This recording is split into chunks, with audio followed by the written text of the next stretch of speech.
നമസ്കാരം. എറണാകുളം ജില്ലയിലെ തൃപ്പൂണിത്തുറയ്ക്കടുത്ത് ഇരുമ്പനത്താണ് പുണ്യവും ചൈതന്യവും നിറഞ്ഞ പൊന്നഞ്ചേരി മുകൾ ശ്രീ സുബ്രഹ്മണ്യസ്വാമി ക്ഷേത്രം സ്ഥിതി ചെയ്യുന്നത്. കിഴക്കോട്ട ദർശനമായി വേലുധാരിയായി കുമാരഭാവത്തിൽ ഭഗവാൻ ഇവിടെ ഭക്തർക്ക് അനുഗ്രഹം ചൊരിയുന്നു.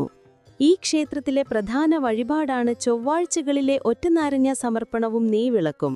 തുടർച്ചയായി 11 ആഴ്ച ഇത് സമർപ്പിച്ചാൽ ഉദ്ദിഷ്ട കാര്യസിദ്ധിയും രോഗശാന്തിയുമാണ് ഫലം. വഴിപാട് തീരുമ്പോൾ പഞ്ചാമൃത വഴിപാടുകൂടി നടത്തുന്നത് ഉത്തമമാണ്. ഈ ക്ഷേത്രത്തിന്റെ ഐതിഹ്യം പഴനിയുമായി ബന്ധപ്പെട്ടിരിക്കുന്നു. പഴനിയിൽ നിന്ന് പൂജിച്ച് ലഭിച്ച വേലുമായി ദേശത്തെത്തിയ ഒരു സ്വാമിയാർ ആ വേൽ ഇവിടെ പ്രതിഷ്ഠിച്ചുവെന്നും പിന്നീട് ആ ചൈതന്യത്തിന്റെ ശക്തി തിരിച്ചറിഞ്ഞതോടെ ഇവിടെ ക്ഷേത്രം നിർമ്മിക്കുകയുമായിരുന്നു.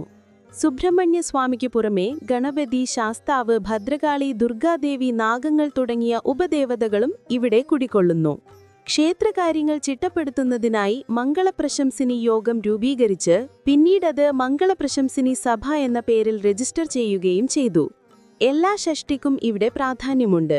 സ്കന്ദഷഷ്ടി അവിടെ അതിവിശേഷമാണ്.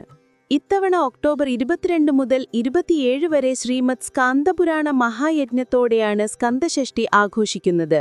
ഈ വിശേഷാൽ യജ്ഞം നിങ്ങൾക്ക് ജ്യോതിഷവാർത്താ ചാനലിൽ തത്സമയം കാണാവുന്നതാണ്. മകരമാസത്തിലെ തൈപ്പൂയ ദിനത്തിൽ ആറാട്ട് വരുന്ന ക്രമത്തിലാണ് ഇവിടുത്തെ 8 ദിവസത്തെ ഉത്സവം. മേടമാസത്തിലെ ഉത്രം നാളിൽ പ്രതിഷ്ഠാദിന ഉത്സവം നടക്കും. എല്ലാ മാസവും ആയില്യം നാളിൽ നാഗങ്ങൾക്ക് ആയില്യ പൂജയും പൗർണമി നാളിൽ ദുർഗാദേവിക്ക് പൗർണമി പൂജയും നടക്കും. ഉത്സവ നാളുകൾ ഒഴികെ എല്ലാ ദിവസവും പിതൃക്കൾക്ക് ബലിതർപ്പണം നടത്താനുള്ള സൗകര്യം ഇവിടെയുണ്ട്. കൂടാതെ ശബരിമല തീർത്ഥാടകർക്കായി കെട്ടുനിറ സൗകര്യവും ശാസ്താവിന്റെ നടയിൽ ഒരുക്കിയിരിക്കുന്നു.